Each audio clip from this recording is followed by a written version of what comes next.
The Supreme Court is now in session. The Honorable F. Philip Carbolito, Chief Justice, presiding. Good morning, counsels. Will the courtroom clerk please call the case? This is Supreme Court case number CRA20-010. People of Guam, Plaintiff Appellee versus Brandon Michael Acosta, Defendant Appellant. Appearing for the Defendant Appellant is Attorney F. Randall Cunliffe. Appearing for the Plaintiff Appellee is Attorney Jeremiah B. Luther. The panel consists of Chief Justice F. Philip Carbolito, Associate Justice Robert J. Torres, and Associate Justice Catherine A. Merriman. Attorney Cunliffe reserves 5 minutes. Thank you, Madam Clerk. Again, counsels, good morning. Welcome to our virtual courtroom.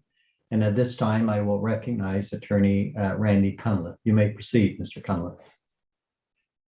Mr. Chief Justice, and may it please the court. The Guam criminal sexual conduct statutes were drawn from the state of Michigan. The state of Michigan has ruled under their criminal sexual conduct statutes that in order to be convicted of criminal sexual conduct, the victim must be alive at the time of the perpetration of the act.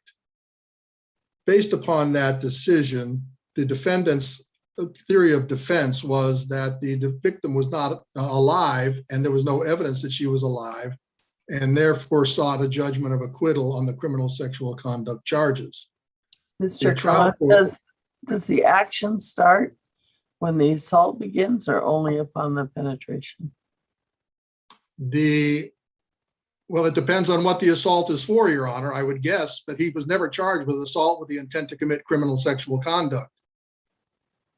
And so, when I said assault, I meant criminal sexual conduct assault. The act of a sexual act. Do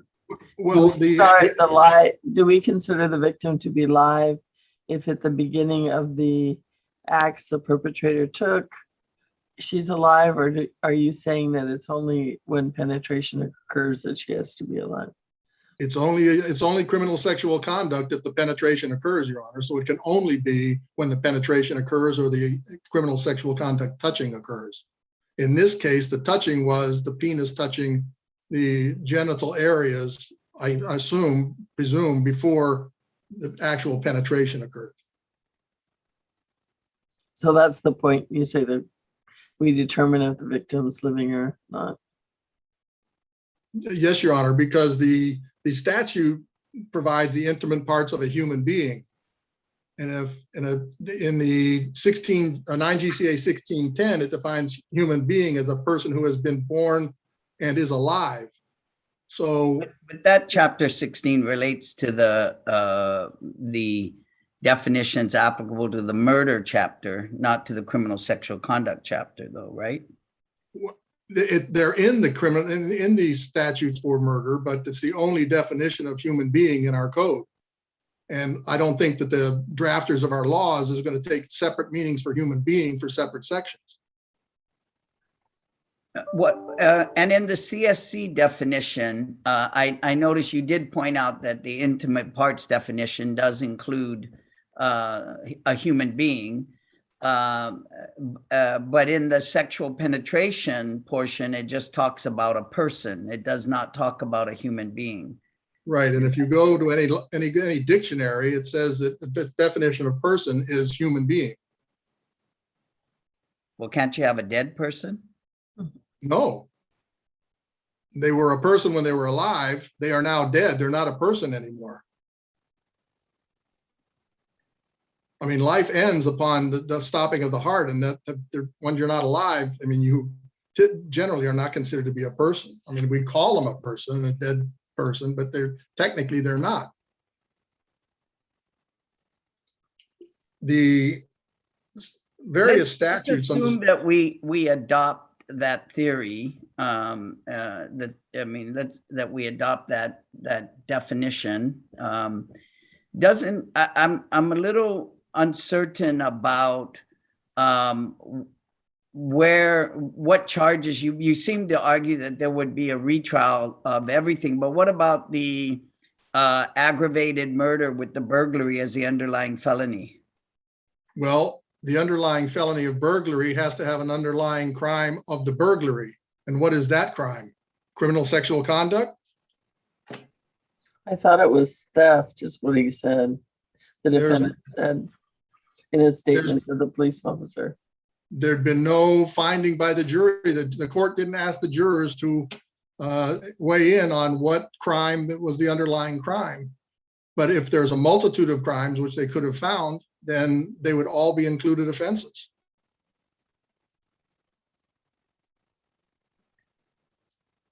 So one of the cases Included cited. offense of the criminal sexual conduct, the theft would be? No. If Oh. if the jurors found that he went in there to commit a theft and to commit criminal sexual conduct, then they would all be included offenses. But we don't know what the jury found because the court didn't ask the jurors to explain what crime they determined he entered the premises to commit the burglary, to make it a burglary. So, the court can't determine what crimes to throw out and what crimes to keep because the court didn't make that determination. In the case of State versus Perkins, which we cited, 811 Pacific 2nd, 1150, that court went through all of the statutes of their jurisdiction, which are almost identical to the statutes in Guam, and held that, as with Michigan and the bright line rule, that you have to be alive at the time of the commission of the crime in order to be guilty of criminal sexual conduct. And in this case, although the court made the statement that the fact that the death may have preceded the sexual act should not negate commission of a crime of criminal sexual conduct to reduce it to a relatively minor offense, it's not, it's reducing it. It's you can't commit it upon a dead person, but if you've killed the person, you're facing life without parole.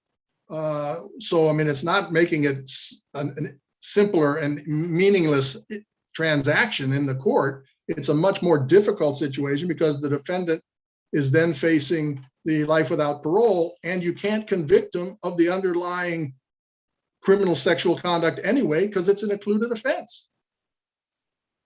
So on this case, it's a distinction without a means. I mean, it doesn't make a difference because he couldn't be convicted of the criminal sexual conduct charges based upon the convictions of the felony murder charges. With regard, Mr. Go ahead. Cullen, I'm sorry I cut you off. You were going to explain how his defense was affected by that ruling. well, the court ruled that he was not going to grant the judgment of acquittal because his determination was it didn't matter if she was alive at the time. And if he had ruled the other way, there was no evidence that she was alive at the time. So he would have had to have entered the judgment of acquittal. And we would ask this court to remand it, to direct them to enter the judgment of acquittal on the criminal sexual conduct charges. So it wasn't anything that affected the trial strategy. It was simply discarding those charges. Well, I mean, his strategy was that you couldn't be convicted of the criminal sexual conduct. And that takes out 3 of the serious charges against him, of which he was convicted. If he had been acquitted of those, then when you proceed to the arguments to the jury of what is left and what you can convict him of, he had a completely different set of facts upon which to address the jurors as to his conviction of other crimes. But because of the decision of the judge, that the previously unaddressed issue that we're now addressing for the first time in Guam, the court should have, in our opinion, granted the motion for acquittal. The next issue is, I guess, deja vu all over again. We've argued this before this panel 3 or 4 times in the last year or so. And the government continues to bring indictments that contain included offenses and units of prosecution, similar units of prosecution, without then trying to get the court to limit how the juries return verdicts, because of course 9 GCA section 1.22 says you cannot be convicted, not that you cannot be sentenced to, included offenses. And we pointed out in 2004, Chief Justice Carbolito, in a footnote in the Aguirre case, which we've cited to the court, specifically said that you address it in the jury instructions. And in the last 17 years, the courts have failed to do that, and prosecution and many defense lawyers have failed to do what is required. So in this case, we had But the remedy in Aguirre wasn't to vacate all the charges. I think in that case, we said that we would only vacate the lesser conviction of robbery and let stand the aggravated murder, where the cited felony offense was the robbery. Right. But I mean, it's the point I'm making is not what was done and what wasn't done, but the court in 2004, in the footnote, I think it's footnote 3, said, you know, to take care of this, if you get to the jury's instructions, you tell the jurors that if you have found him guilty of the murder, you cannot find him guilty of the robbery, and just don't go to that jury instruction, I mean, that verdict form. But they continue to do it. And so in this case, we have 4 counts of felony murder, which are all the same crime. If the burglary again was, which the court never addressed, was first-degree criminal sexual conduct, then all of those other charges are subsumed in it. And then the 5th and 6th charge, manslaughter and murder, would be subsumed. The CSCs would be subsumed. The burglary and aggravated assault would be subsumed into it. And the home invasion is a burglary with a person there, which are the same facts as the burglary in this case, and the murder that he burglarized this house with a person inside and killed that person. So everything falls under one potential felony murder, but because the court did not have the jurors decide what was the underlying offense for the burglary, there's no telling what should stand and what should not stand. And in our position, Your Honors, that CSC should go out, as we argued in the first situation.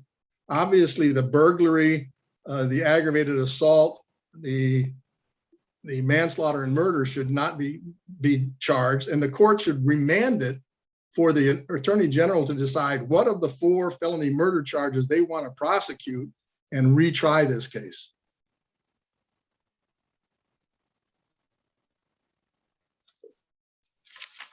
The prosecutor says if we find no error in the charge 1 for conviction for aggravated murder during the course of the felony or burglary, that all the charges should be vacated except for the charge 1 and charge 7, which is the first-degree CSC, and then the second-degree CSC.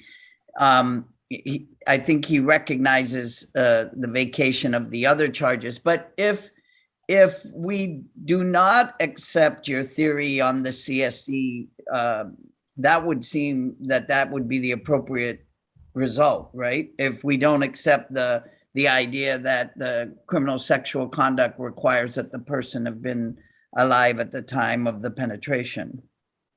If the court does not accept that argument, then the question becomes, what is the underlying offense for burglary? And we don't know. Did the jury find it was CSC? If they found it was CSC, then all the CSC counts go out. But we don't know that, so we can't tell, so the court can't make that determination.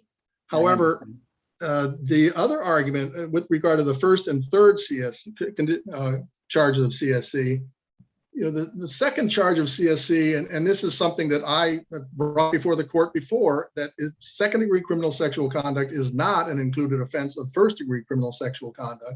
However, as charged, he is charged with touching his penis to her vagina as he was penetrating her. So it's one act, 2 crimes. And I mean, it's a continuous act. And in, I think, 9 GCA section 1.22, it talks about if it's a continuing crime. Now, I'm not sure it's a quote unquote continuing crime, but it seems to be and I just came to mind as we're talking, it seems to be difficult to say that if the one act of penetration causes both first and second-degree criminal sexual conduct, he perhaps should not be convicted for both of those counts. But because of the burglary situation, Your Honors, I don't believe, and the lack of the ability to determine what the jury found to be the underlying offense that he entered the building to commit, I don't think that you can find anything in that regard and remand it back. And if the court disregards and does not follow the argument we've made with regard to the CSC charges, then they would remand it back, I guess, for one count of felony murder and the CSC charges, if it doesn't take that argument, because the jury didn't say that there was a CSC was the underlying offense, but that would certainly be available to the retrial for the lawyers to argue that it was the needed offense for the the burglary, and therefore it was a included offense. Why wasn't there enough evidence to go to the jury on the issue of whether she was alive at the time that the criminal sexual conduct occurred? Because there was absolutely no evidence of it. And the jury instruction is that there's two reasonable assumptions to be made, one toward guilt and one toward innocence. You must adopt the one toward innocence. What about the testimony that there was the defensive strike on her hand, the fact that there was the blood spatter on the wall? I thought there was at least some evidence that potentially could support a theory that she was alive at the time of the assault. So that would be then the argument would be that she was assaulted and then stabbed, or was she stabbed and then assaulted? And there's no evidence of what occurred first. I mean, I think one of the testimony was that she, even when she was stabbed, she was still alive, although she would have been in a state that she would not be able to move. And so, just coupled with everything that was there, why wouldn't that necessarily be an issue that would go to the jury to determine if the evidence supported her being alive at the time the penetration occurred? Well, in a light most favorable to the government on a motion for judgment of acquittal, I mean, there wasn't, I mean, the court's arguments, I don't believe, raised to the level of saying that the jury could have found that she was alive just based upon a defensive wound and blood splatter, because obviously she was stabbed, obviously she was cut, and when she died would be pure speculation on the part of the jury. Mr. Cunliffe, the jury instructions say that jury is supposed to unanimously find one crime that becomes the basis for the felony murder conviction. Can't we assume the jury followed that instruction? And then even if we vacate all the convictions, doesn't one felony murder charge stand? Well, Your Honor, I mean, there has to be only one, and I don't think the court is allowed to decide what conviction stands and what conviction doesn't stand unless the court finds that they are not legally entered. And so because they've charged 4 separate felony murder charges, we don't, I mean, you're taking the place of the jury and deciding which one they think should stand under the various terms. If the jury had said, if the court had told the jury, please advise us what underlying offense goes with the burglary, and they said criminal sexual conduct, then the first, second, and third degree criminal sexual conduct charges would be out on the felony murder. But they didn't say that. If they had said theft, then you would have the other 3 that could stand, but he can't be convicted of 4. It's just 1 unit of prosecution, not 4 separate deaths. And even under the Aguirre theory that the court issued, he can't be convicted of all 4 of those. And therefore, one has to go out, but which one is it? And that's for the jury to decide, not for the appellate court to decide. And so it has to be remanded back. And I think the court would have to instruct the prosecutor to decide which of the 4 counts they want to proceed on.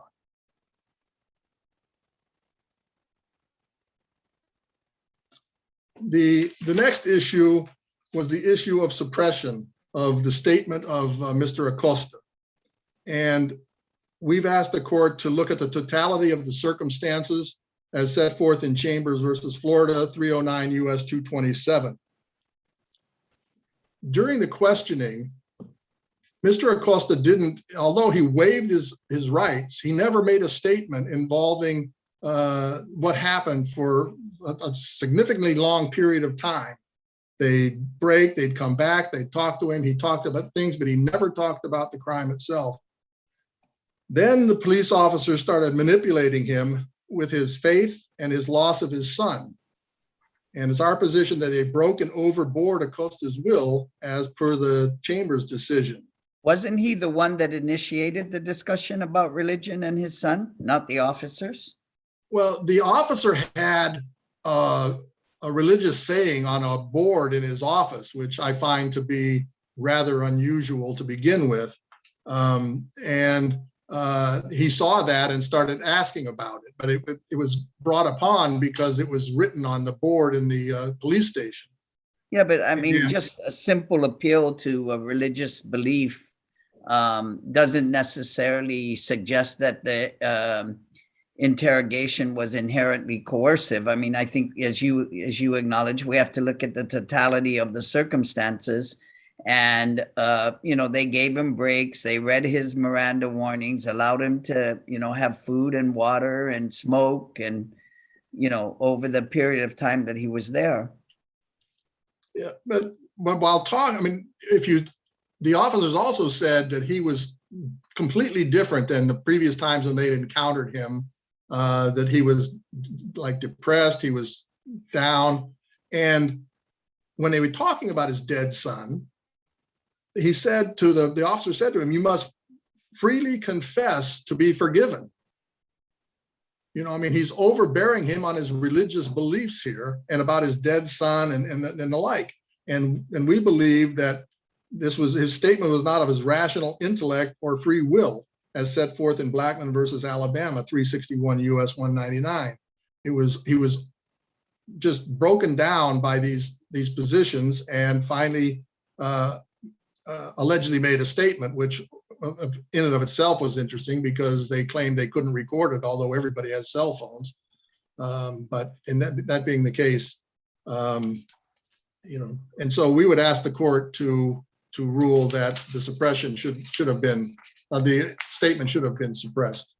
The government says, go ahead, Justice.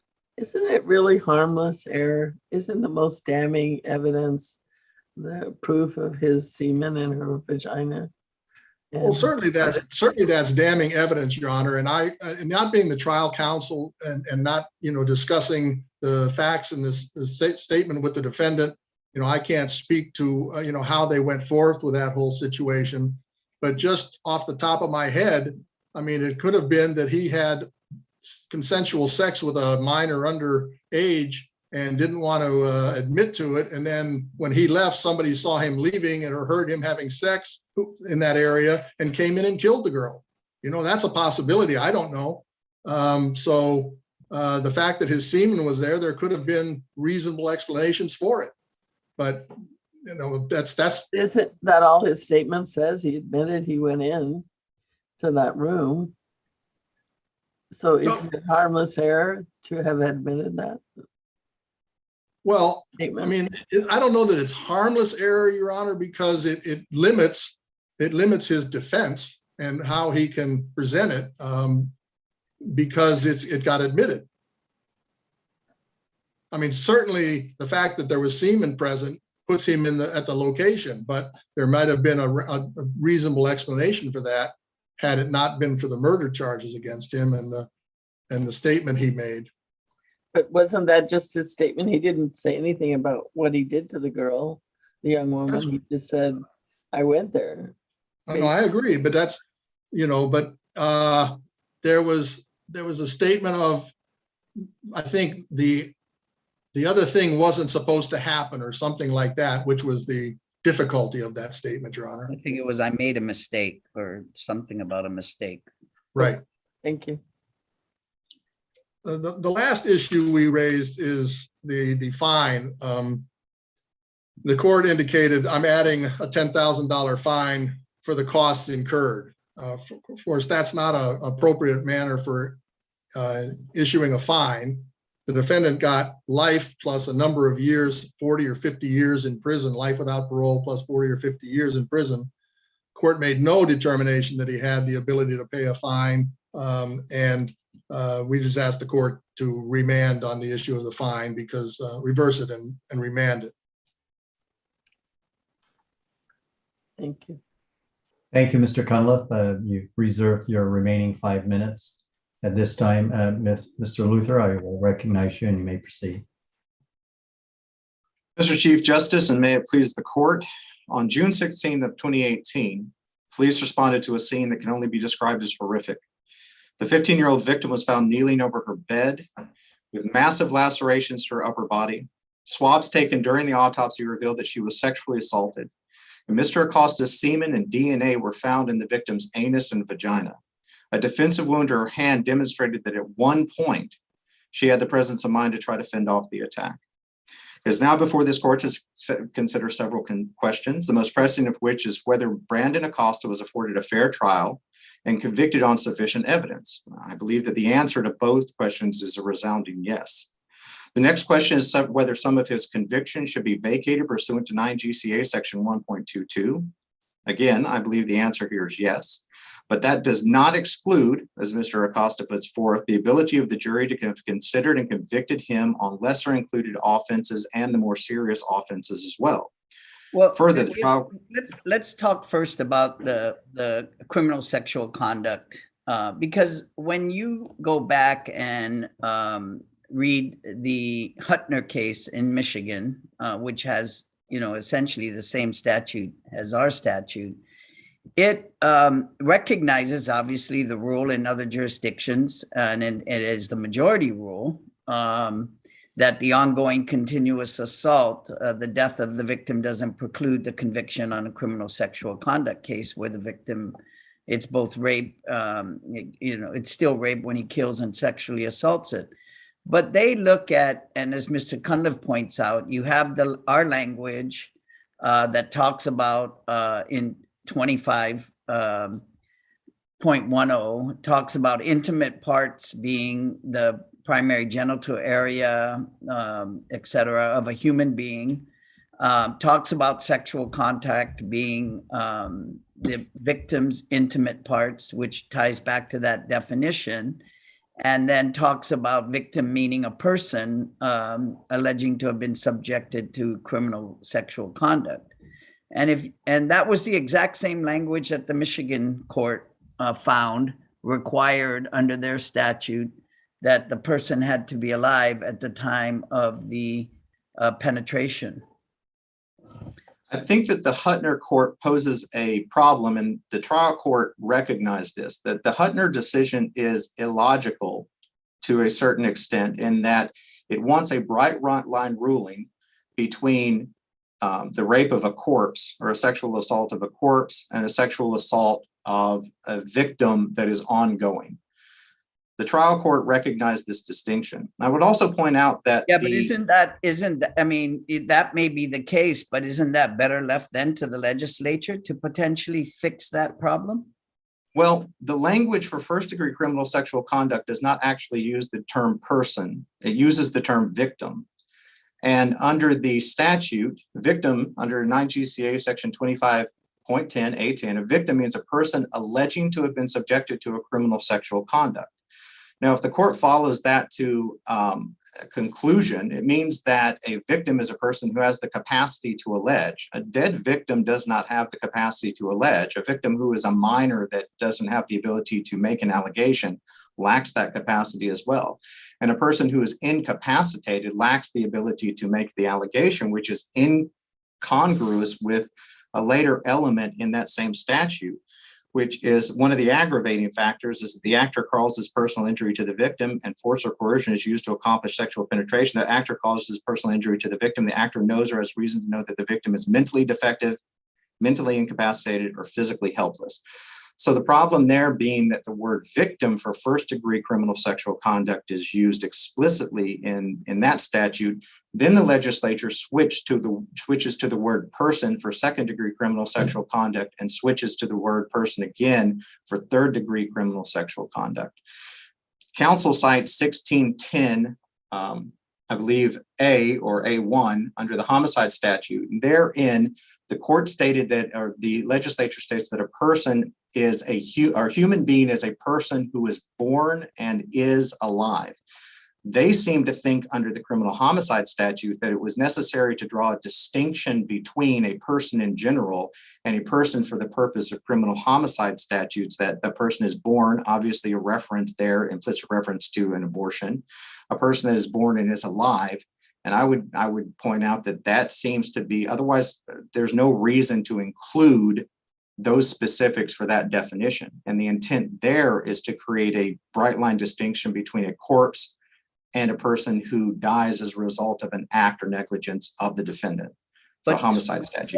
2510 A10, if I have the right, I'm sorry, yeah. AC10, I think it is, or 8, specifically says victim means the person alleging to have been subjected to criminal sexual conduct. So they use that term person there as well. Yes, they do. And insofar as the term human being pops up, that is in the definition of intimate parts, and intimate parts applies to second-degree criminal sexual conduct, not to first-degree criminal sexual conduct, where penetration is the operative language. So even if the court decides to follow the Michigan language on, or the 1610 human being aspect, and ports over the definition under the criminal homicide statute to Chapter 25, that would only apply to second-degree criminal sexual conduct as far as an explicit determination of what the legislature's intent is. The legislature could have put person or victim in each one of the statutes. I do not think that it is clear that the legislature intended person to mean a person who is actually alive at the moment of penetration. And that's understandable, because the determination, I looked this up before the appeal, the determination of when a human being is dead or alive is actually not very clear cut. The Uniform Determination of Death Act from 1981 defines death as an individual who has sustained either irreversible cessation of circulatory or respiratory functions or irreversible cessation of all functions of the entire brain, including brain stem. That type of person is dead. The determination of death must be made in accordance with accepted medical standards.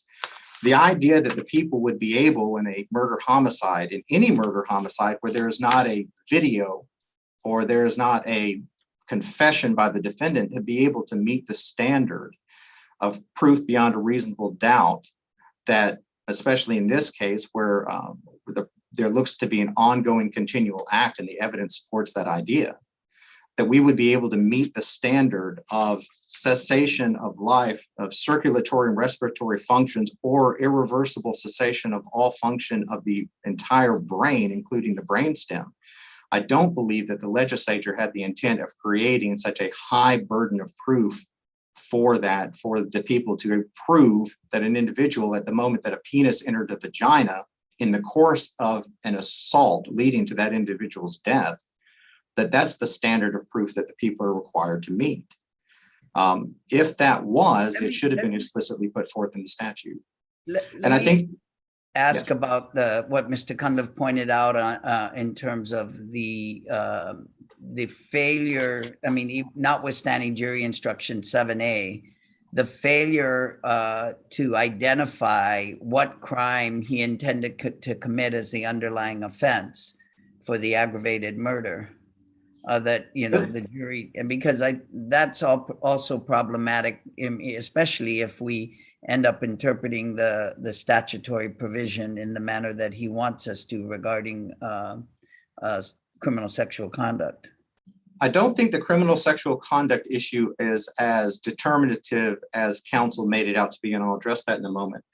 But the standard for whether or not and I want to get this language correct, whether or not the instruction, the jury instruction for burglary was sufficient was put forth by this court in the Dimapon case and then reaffirmed in the People v. Canistas case. The totality of the instructions, this court said, is that the jury was adequately instructed, that they had to make a finding that the defendant desired certain criminal consequences or objectively desired a specific result to follow his act. I believe that the trial judge's instruction on this issue, which told, notably, the jury that you must not find the defendant guilty unless you all agree that the people have proved that the defendant intended to commit at least one of these crimes. And it's important that the court didn't give the jury just free range to determine a crime, and then required that the jury all agree on which crime the defendant intended to commit. So I believe that the jury instruction was sufficient to comport with this court's instruction from Dimapon and then in Canistas. So I don't see that as being as default reversible error as counsel does. The other issue that I wanted to bring up in regards, I think his argument is if we accept and adopt the Huttner analysis and require that the criminal sexual conduct occurred while the victim is alive, that you don't know what the underlying crime is that the jury found him guilty of. You don't know if the aggravated murder and burglary, that the underlying charge for the burglary was the criminal sexual conduct, or was it the theft? I think that's his argument. and I respectfully, I believe counsel on that issue is incorrect. In Dimapon, this court pointed out that the people are not required to prove all of the elements of the intent to commit a crime beyond a reasonable doubt element of burglary. So even if this court rules that the CSC allegations require proof beyond a reasonable doubt for a live only requirement, the jury still could have concluded based on the evidence that was presented to it that the defendant entered into the victim's room with the intent to commit a criminal sexual conduct. Proof beyond a reasonable doubt of the elements of that criminal sexual conduct is not required by this court's own rulings, is not required for the people to prove at trial. The jury could find any of the allegations that were put forth in the indictment, the underlying crimes, and use that as a basis for concluding that the people had proven the elements of burglary. So I do not believe that if this court decides to invalidate any of the CSCs for whatever reason, that would prohibit the jury's verdict in regards to burglary, because we have not eliminated a significant portion of the possible crimes for the jury to have considered. And so moving to, and I want to come back to the Huttner decision and the trial court's decision, even if this court determines that Guam's CSC statute requires a live only. The problem with the Huttner decision, and this was even admitted by the Huttner court itself, and then in an unpublished decision that was a follow-up, the trial court referenced it.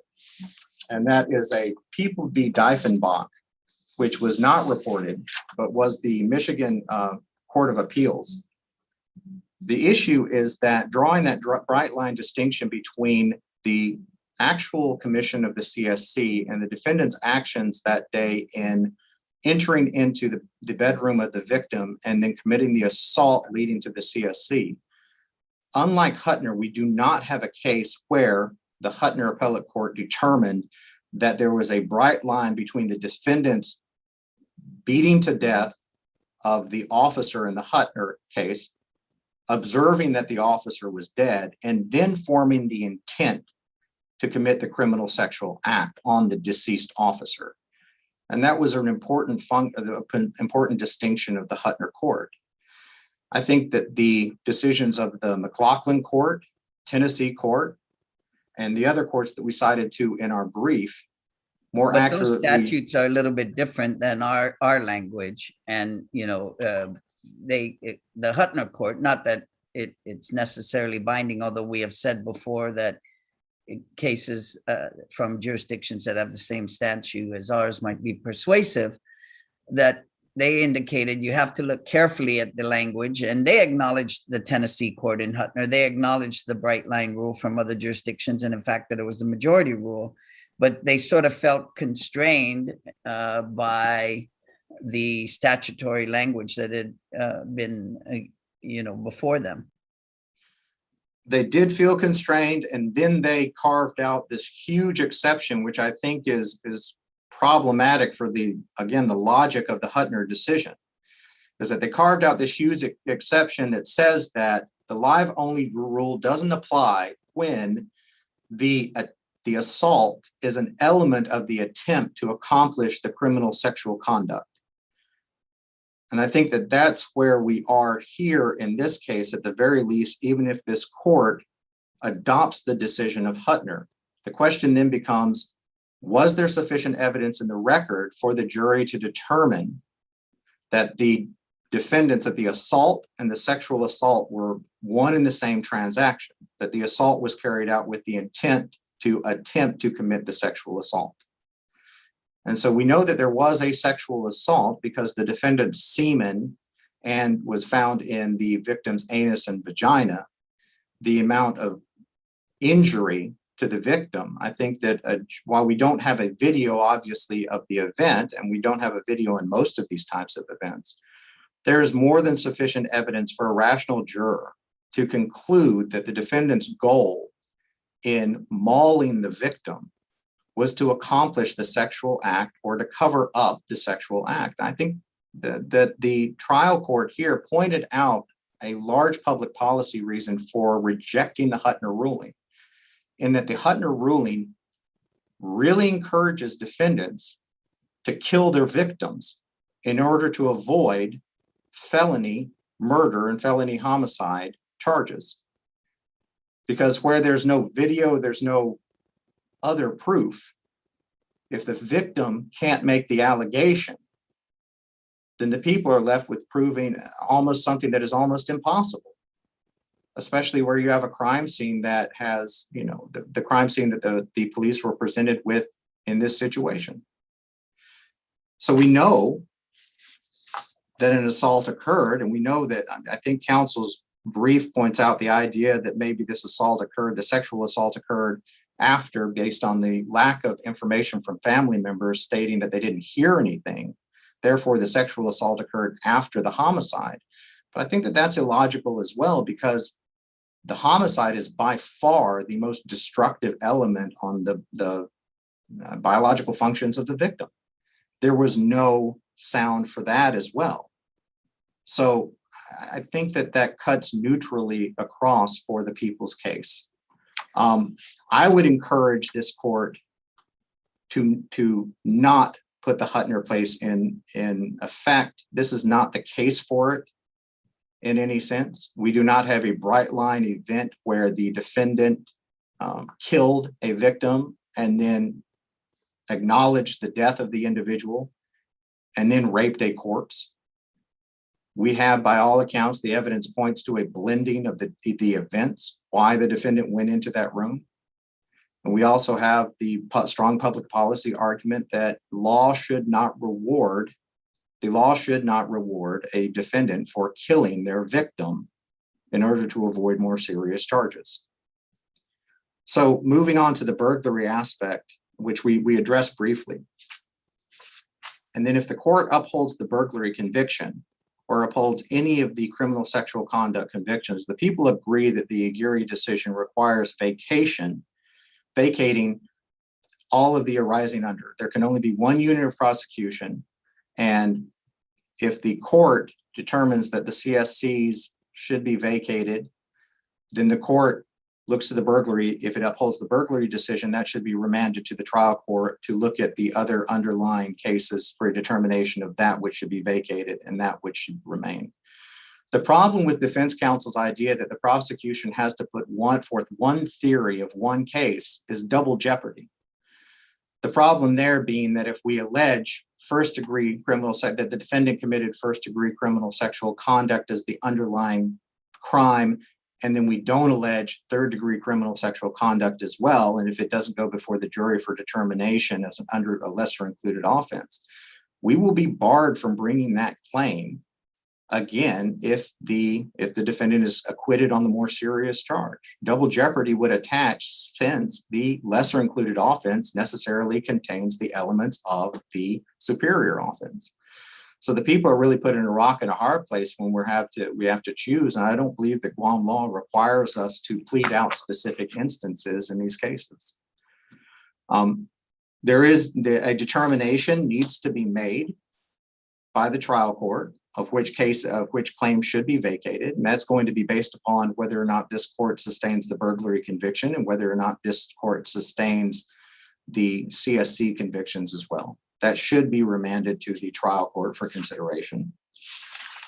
And now turning my attention to the confession aspect, this issue was taken up, and I think that by the trial court and given extensive consideration for whether or not Mr. Acosta's will was overborne by the interviewing detectives. The great weight of the case law taking this issue up, and apparently this has happened multiple times in other jurisdictions around the United States, is that the officers have to weaponize, my word, weaponize religion in order for that religious conversation to overbear the will of the defendant to keep from making a statement to the officers. There is nothing in the record that indicates that the officer was not doing anything but having a genuine religious conversation with the defendant. The defendant filed an affidavit in support of his motion to suppress, and the affidavit does not contradict aspects of the officer's report, which the defendant had access to at the time that the affidavit was put together. There was no follow-up argument after the hearing on this issue where both detectives Mondia and Santos testified. Defendant did not follow up that hearing by alleging that any of the statements the officer made or either officer made during that hearing were factually incorrect. Essentially, the defendant says what the officer said happened, but it was so that the conversation was of such a nature that my will was overborne. That's a very self-serving statement by defendant after the fact. And I think that it would be a great risk if the court were to determine or just base it upon him stating later, boy, I really didn't mean to make that confession. If the officers hadn't talked to me the way that they did, then I never would have told them what I told them. If that is sufficient on its face, then every defendant who makes a confession based upon any type of interaction with an officer is going to be able to have their statements suppressed based on saying, I wouldn't have said that had the officer not treated me the way that they treated me. And in this case, we don't have an issue with the officer treating the defendant, threatening the defendant. We don't have an issue with the officers depriving the defendant of sleep, depriving the defendant of food, depriving the defendant of bathroom breaks, depriving the defendant of cigarette breaks. We don't have an instance here where the officers misrepresented the defendant's rights. His Miranda rights were read to him multiple times. And we don't have an instance where the officer weaponized his sincere religious beliefs, and there's no contention that they were not sincere, against the defendant. At no time is there an allegation that Officer Santos indicated if the defendant didn't confess, he would go to hell, or that he would suffer the persecution of God or another religious entity. That the officer openly discussed his sincere religious beliefs with the defendant should not be a basis for determining that the defendant's will was overborne. That the officer displayed a religious symbol or a religious phrase in his, and again, this was not done in an interrogation room. The evidence was that the officers brought Mr. Acosta back to the Criminal Investigation Division's office, uncuffed him, and then conducted this series of conversations with him. They spoke to him as officers are trained to develop rapport with a defendant. Rapport is far more likely to result in a confession than violence or force. And that is why modern officer training focuses on developing rapport with a suspect in a criminal case. And that is exactly what these officers did here. They treated him with respect. The defendant initiated conversation with Officer Santos about the death of his son. The defendant asked Officer Santos what he thought of the meaning of the biblical phrase that was on his board. Officer Santos responded to that. I think it would be unreasonable if the court expected Officer Santos to look at the defendant and say, I can't talk to you about that because there are restrictions on my ability to discuss religious ideology with you, especially my own ideology based upon the Supreme Court's decisions.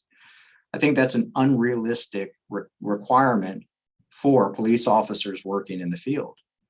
And where does that stop if we prevent officers from sincerely discussing religious beliefs with suspects in criminal cases when they are prompted by the suspect? How about just general morality? Does it stop it there? It's a slippery slope.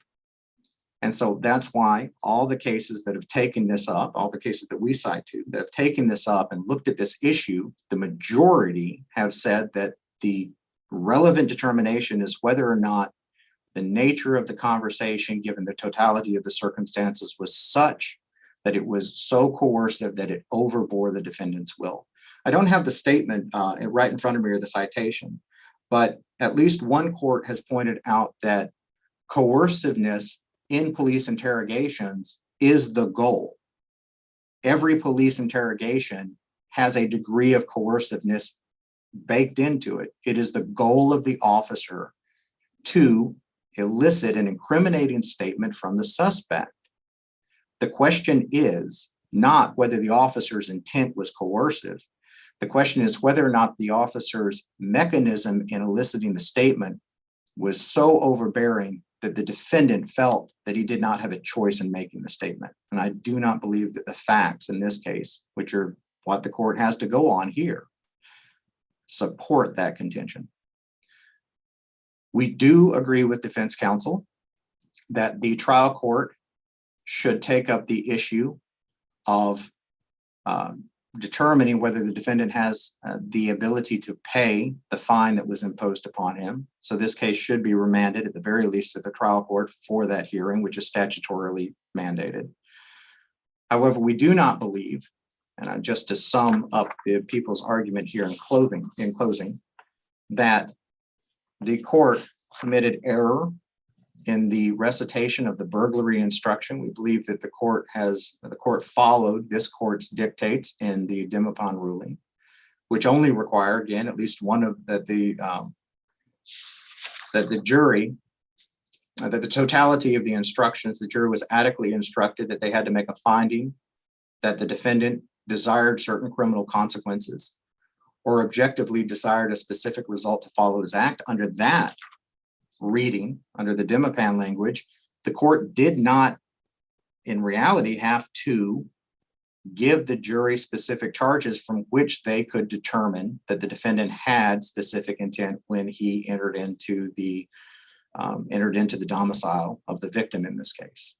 The court could have let the jury determine any crime under the language of Dimapon, but the court did not. It specifically told the jury, you all have to be unanimous on the decision, and you can only choose from the crimes that are set forth in the indictment and those crimes that are alleged. The jury— I guess the question, the thing that I'm grappling with is, I understand, our prior decisions, and I understand that you only have to intend to commit at least one of those crimes, and it doesn't, but the thing is that they have to agree on which crime he intended to commit. And so if you look at the included offenses here, and I know that you pointed out, if we agree that the underlying crime, or if we agree that the aggravated murder is the crime, you make the argument that if the burglary conviction, I'm sorry, is upheld, then the aggravated murder burglary conviction would remain intact. And you also say that the first degree CSC and the 2 counts there and the second degree CSC not being a lesser included of the first degree would also remain intact. But how do we know that the burglary conviction, if we accept his theory so that the first degree CSC is not accepted or the second degree CSC is not accepted on the rationale that he advances, then how do we know that the crime that they agreed on, the intended crime to be the theft charge, as opposed to the underlying crime that they agreed to was the CSC? Well, I don't think that the court is required to draw that conclusion. I don't think that the court has to make that determination because, again, let's say that essentially counsel's argument is that we did not prove every element of the CSC because we didn't prove that the victim was alive at the time of sexual contact or penetration. So even if we did not prove that, the court still gave the jury the option of determining that the defendant entered with the intent to commit a criminal sexual conduct, either first degree, second degree, or third degree criminal sexual conduct. And if the jury agreed on all of those, under this court's determinations and Demopon, we are not required to prove that CSC beyond a reasonable doubt. The court can invalidate the CSCs if it accepts counsel's determination, but it can also, even if it does, find that the jury agreed on CSC as being the crime of intent that the defendant entered into the place where he committed the crime. I'm over time, Your Honor. Thank you. Thank you, Mr. Luther. Thank you, Mr. Luther. Mr. Cunliffe, you can complete your rebuttal arguments. Thank you. The government uses made several statements, which I find to be inappropriate. They said the court would be putting people at great risk. I don't think that what this court does puts people at risk. It decides cases based upon the law and the application. They talked about that the government gets put between a rock and a hard place in their charging decisions. They don't have to charge every crime that they can possibly imagine. They are allowed to have the jury determine lesser included offenses if there is evidence of those lesser included offenses presented during the trial. They don't have to put it in the pleading, but that's what they do. And so they then have multiplicious issues in their indictments. And in this case, Mr. Luther talks about the 1 unit of prosecution, but they have 7 crimes charged under 1 unit of prosecution, and 4 felony murders, 1 murder, 1 manslaughter, and 1 aggravated assault. So I mean, they could have just charged 1 crime, and then if they have evidence of them, they would have had lesser included offenses. If you find it not guilty of felony murder, then go to murder. But they didn't do that. And so they're not put between a rock and a hard place. They're entitled to bring these matters through lesser included offenses. I'd never said the jury instruction was erroneous. I said that the judge, as Justice Torres was asking, needs to find out what is the crime that you agree upon, because they have included all of these lesser included offenses. And we need to determine whether or not they are then included offenses of the serious crime of felony murder, because they might not be able to be convicted of them. But without getting that information, we can't determine what stands and what doesn't stand. My position is, and I think it's legally sound, if they had found that his intent was to go in there to commit criminal sexual conduct, then he would, all of the criminal sexual conduct charges would be out, because they are included in the underlying offense. And I don't think that one of the charges was theft. Let me just look at my notes real quickly, but if that underlying crime was that he intended to commit criminal sexual conduct, and that is I mean, even if we accept your theory that she had to be alive at the time of penetration, that could still be the crime he intended to commit. Right? Yeah, yes, I don't disagree with that, but we don't know that. And that's why we can't just say, well, the burglary stands and the others go out. I mean, I think it's a prosecution that gets to decide what they want to go forward on. I don't think that, if they're legally sound, but in the point of a charging document, but they're in excess of one unit of prosecution, then they have to make a determination. I don't think the court, even at the trial level, would say, okay, I'm throwing out the 3 counts of criminal sexual conduct and you must go on a burglary. I think that's left to the Attorney General to decide. And I think this court, in remanding it, would tell the Attorney General to decide which of the 4 underlying murder charges they would proceed under, and throw out all of the other units of prosecution as being charged that way, but they would be allowed to have them in a lesser included offense if the jury did not find him guilty of the underlying felony murder. And one other statement that the government made, that he said whether the killing was to accomplish the criminal sexual conduct or to cover up the criminal sexual conduct. And I think that's a distinction that is very important. We don't know what the killing was done for. And we may never know, but the situation that they said, you kill a victim to avoid more serious charges. What's more serious than killing someone? How could you be trying to get away from a more serious charge by killing somebody? I mean, he's facing life without parole for the killing. He's facing a number of years for the criminal sexual conduct. So I don't buy that argument that they espouse that they'll kill the victim so they don't face a more serious charge. That's nonsense. Thank you. My time is up. Thank you, Mr. Cunliffe. Thank you. May I ask a question first? Yes, Justice Merriman. Mr. Cunliffe, he was convicted of CSC.